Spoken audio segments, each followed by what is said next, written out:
Welcome to the INFORMonaughts. Today we have a special guest to talk about the Lord of the Flies. Please welcome Mr. Harlington. So, Mr. Harlington, I understand that you have read the Lord of the Flies and discussed many of its themes and the book in whole with your colleagues. What is your overall impression of it?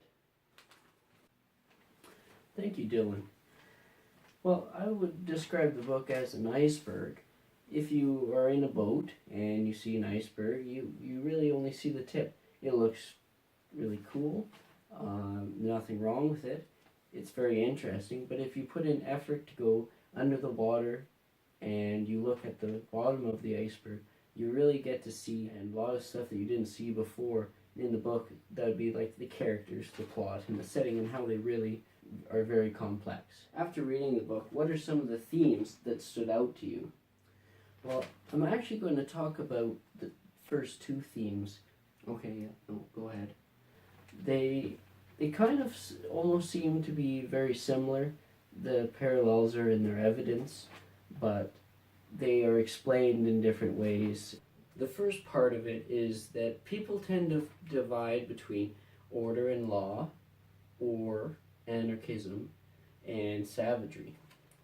There's a never-ending conflict between the two that human nature kind of tends to lean towards. The second part of it, that it's kind of an individual freedom versus group benefit deal, and I describe it as, in all circumstances, people have a tendency to have a bias towards group benefit or individual freedom, or their own benefit, you could say.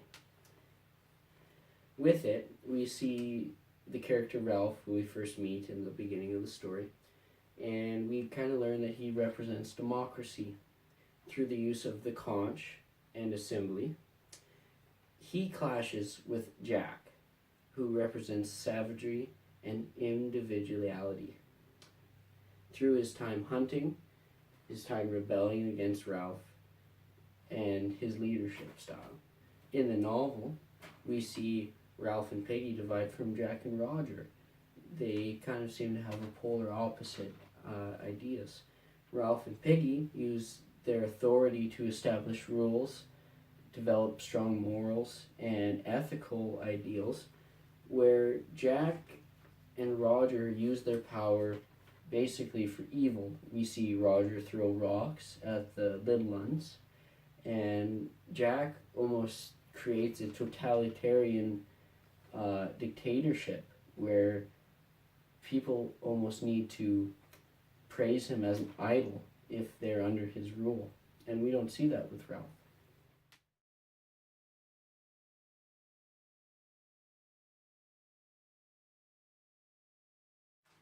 Ralph, on the other hand, tries to prevent himself from doing the things he might want to go, like go swimming or exploring the island for his own benefit. He sacrifices that for the group. He always tries to get the fire going. We see that throughout the story a lot. That's not for his own benefit. He doesn't want to have a fire to cook meat. He's doing that so that he gives the boys a chance of rescue. And really we see that again in the group ideals or the individual freedom. Jack, he goes and hunts for his own fun. He does it because he wants to do it. In the long run, it ends up that the boys want meat, but he doesn't do it so that the boys can have meat. He goes and hunts so he can feel himself to be fulfilled.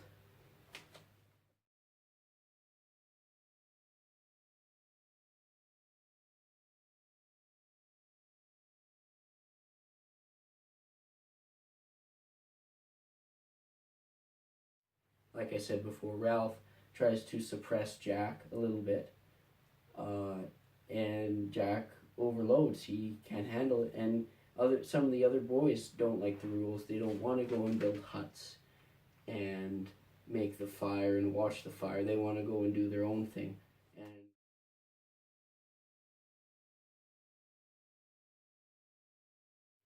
And throughout that, we see the conch, the symbolic figure for the democracy, conch, lose its power throughout the book. Ralph loses his power over the other boys throughout the book. So I would say that the conch and Ralph parallel each other very well. And we actually see at the end of the book, the conch gets destroyed. I would say that was the end of Ralph's power because the boys hunted him down afterwards. Wow, that sounds complex. In the first and second theme that you were talking about, you mentioned the conch as a symbol of democracy that kind of lost its power over time. So what were some other symbols that you were reading and that stood out to you in the book? Well, another theme that I kind of noticed, and I mentioned it before, is the use of fire. We see the lack of control is very large when there's fire around in the story and on the island. I believe the fire represents the boys' control of the situation in the story. The first fire was created by Peggy's glasses, and well, they had to take Peggy's glasses off of him, and in culture we view glasses as a sign of intelligence. By taking the intelligence away for Peggy, he can't see clearly, and when they take the intelligence away, the boys themselves can't see clearly, and that's maybe why they started acting irrationally, is because they couldn't see clear. The first fire got way out of hand. They weren't able to control it. It burned too hot. They lost the control of the fire, and that is when the Mulberry Mark kid was killed. It's probably the biggest time where all rational thinking went out the window. It was at the very end of the book when Ralph was hiding. Jack and his tribe lit the island on fire just to smoke out Ralph. I see that as ridiculous. That is basically the only way that they're able to survive is because of the island, and they burn it down. They wanted to kill Ralph, really for the only reason I can see, is to completely remove his identity, his way of thinking, and democracy as a whole, just as the conch was shattered before all the democracy was gone. So that brings us to our third theme that I will be talking about, is usually when people are acting irrationally is because of fear or lack of control. We see fear control the boys when Simon goes into an epileptic shock.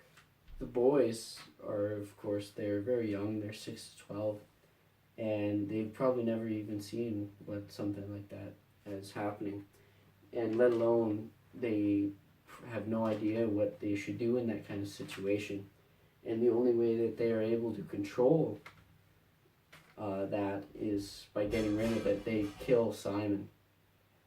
So they're trying to do everything they can to have some sort of control over the situation, you see. But every character in the book, with the exception of Peggy, was seen to have a savage side that took them away from their democracy and structure. This irrational behavior overcomes Ralph too. Of course, nobody is perfect, but Ralph immediately regretted it. With a conversation with Peggy, he was very distraught and he felt very shameful of what he had done, killing Simon. We hope all of Mr. Harlington's ideas were able to be conveyed to our viewers new to The Lord of the Flies in a way that didn't confuse them. Thank you, Mr. Harlington, for coming by and giving us your input.